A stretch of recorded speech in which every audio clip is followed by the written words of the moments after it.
So I took my first photography course more than 20 years ago while studying visual arts, and it was a course that I was really interested in.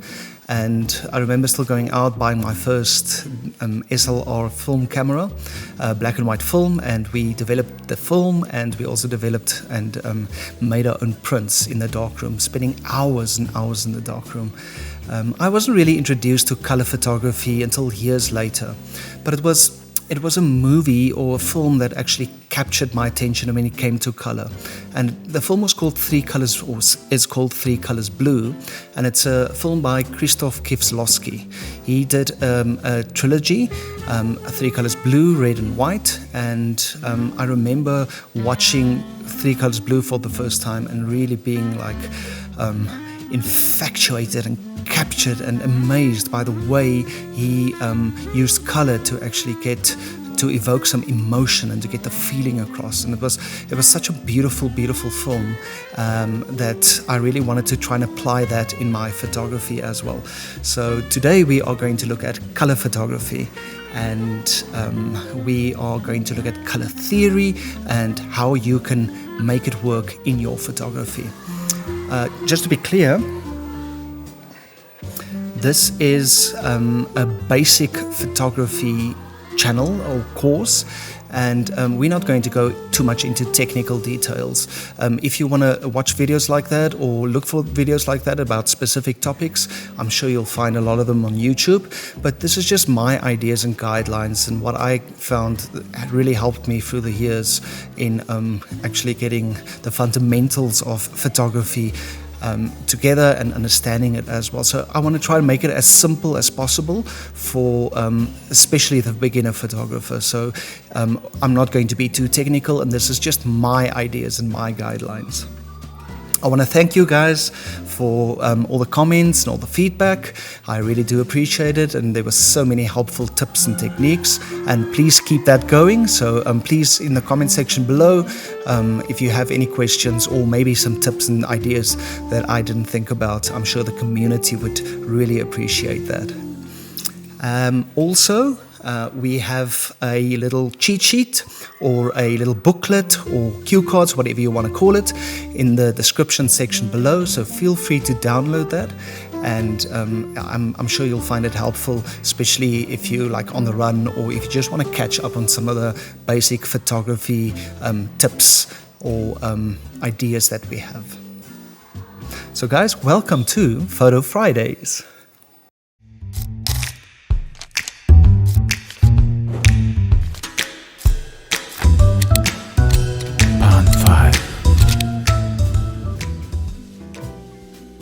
Color is such a powerful tool that helps you to shape the mood and the story and the emotion of your image.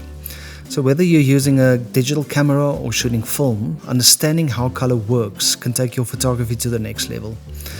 So I'm going to try to break it down into the basics of color and color theory and show you how to use it in both pre-production, that's when you're shooting, but also in post-production after you shoot your photos and when you're editing your photos in a software package. So basically, color theory is the study of how colors interact. In photography, this means choosing the right colors to make your images more striking and emotionally impactful. When you know how colors work together, you can create photos that draw a viewer's attention or set a particular mood, so get the viewer to actually feel something specific. So here are the key concepts. Now we're going to start off with the color wheel. And I'm sure a lot of you guys remember or have seen the color wheel quite a lot, whether it is on YouTube videos or theory books, or maybe you remember it from primary school.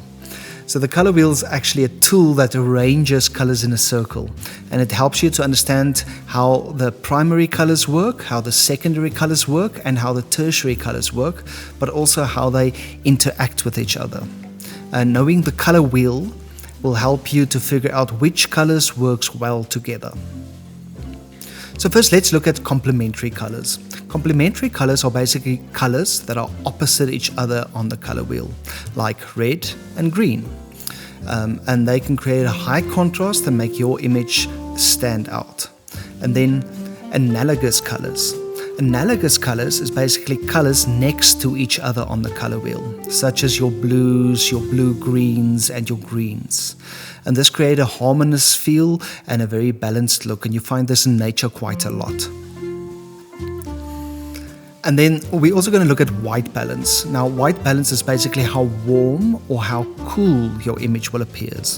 Color also have something we call temperature, and that would affect how the color actually looks. So you can divide it into your warmer colors, that'll be like your reds, oranges, and yellows, and it creates a feeling of energy and warmth.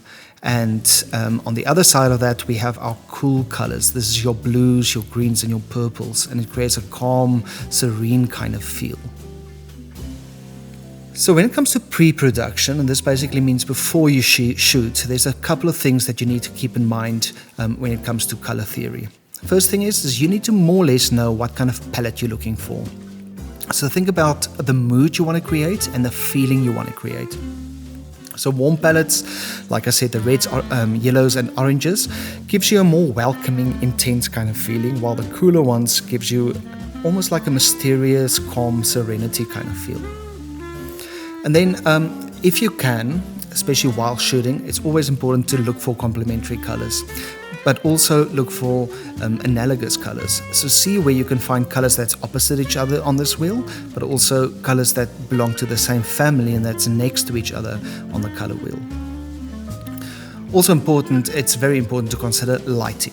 So we try to shoot mostly during golden hour, and that's when you get those wonderful warm color tones, and that'll be in the morning or in the evening. And normally this happens around about an hour or so after sunrise, or an hour or so before sunset. That's what we call the golden hour.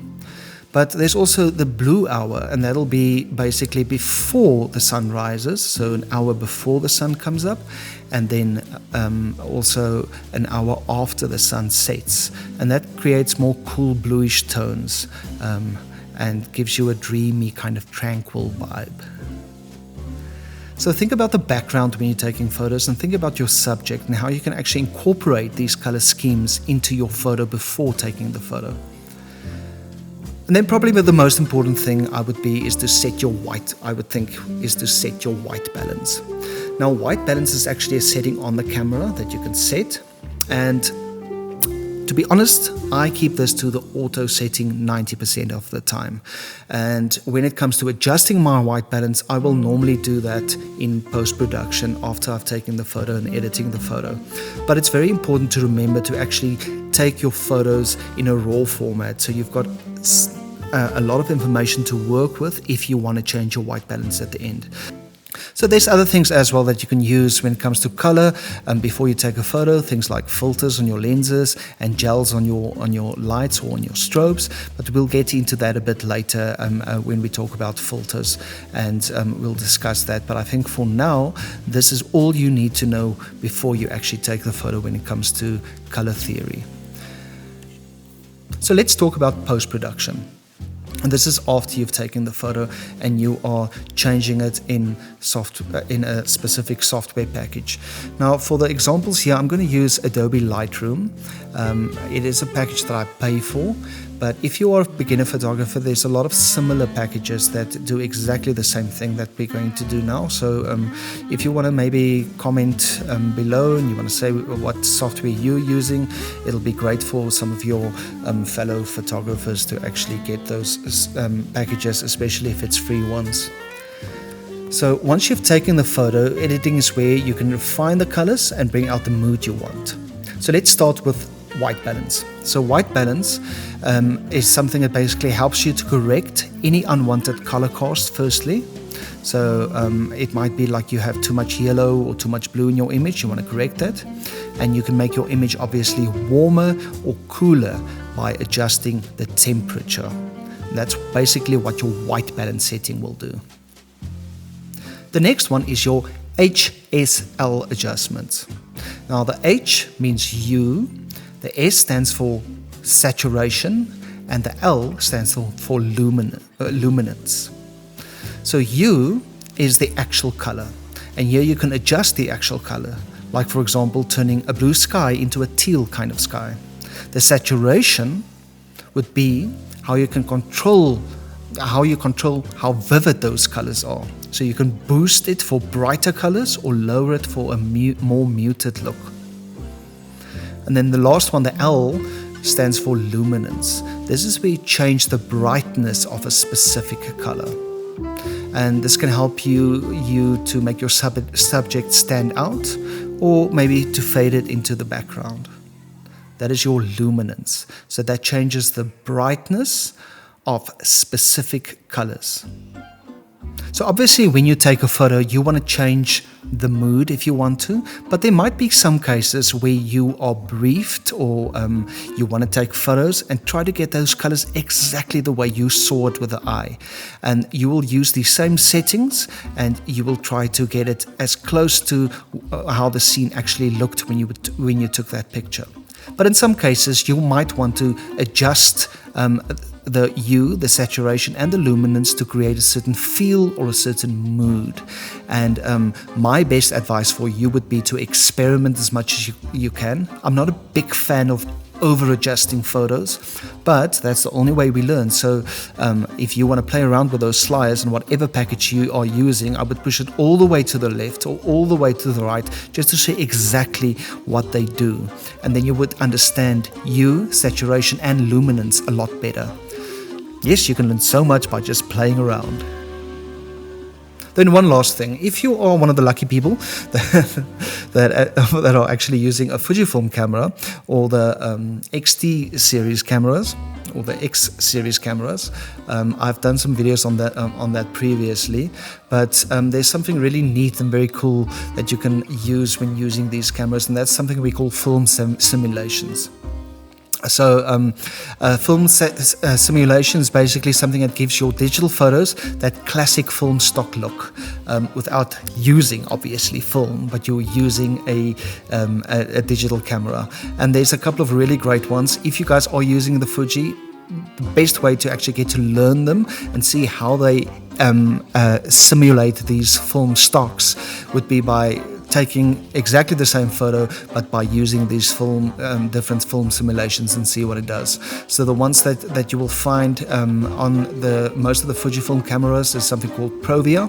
That gives you a balanced natural color look, and Valvia, it's super saturated colors, and it's great for if you are into shooting things like landscapes. And then also classic chrome, which is a lot of photographers' favorite, right? It's a very muted, almost kind of vintage old kind of look. And then you also have your black and white film stocks like classic Neg and Acros, which is also very nice to actually use when you go out, use your digital camera, but you are choosing to do some black and white photos. Another very cool tip is when you're using these film cameras, you can set your camera so it actually takes a JPEG in one of these film stocks, but it records your original raw image as well. So what I've often done is to go out and use one of the black and white film stocks, like classic Neg, for example, and then just to make sure I see only black and white through the viewfinder and on the screen, and then later change those to actual color photos. It's just not to get distracted too much by the colors when you are on the scene and looking at it, because it can be so intimidating. A lot of colors, you have to think about composition, you have to think about lenses, but just making it simpler and taking the color out of it and then literally taking it back later in post-production helps you to focus on the basics, and it just helped me personally to take better photos. So I think mastering color and color theory is one of the most important parts to elevate your photography, just to take it that extra step or that extra level, and it can really change the way people look at your photos.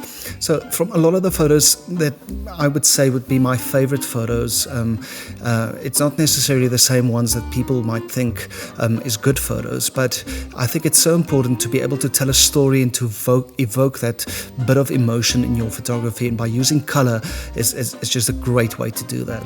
So I hope you guys enjoyed that, and we'll definitely continue with the basic photography course. So please keep keep a lookout for those videos. And if you haven't subscribed, please do so. And I will definitely see you guys soon.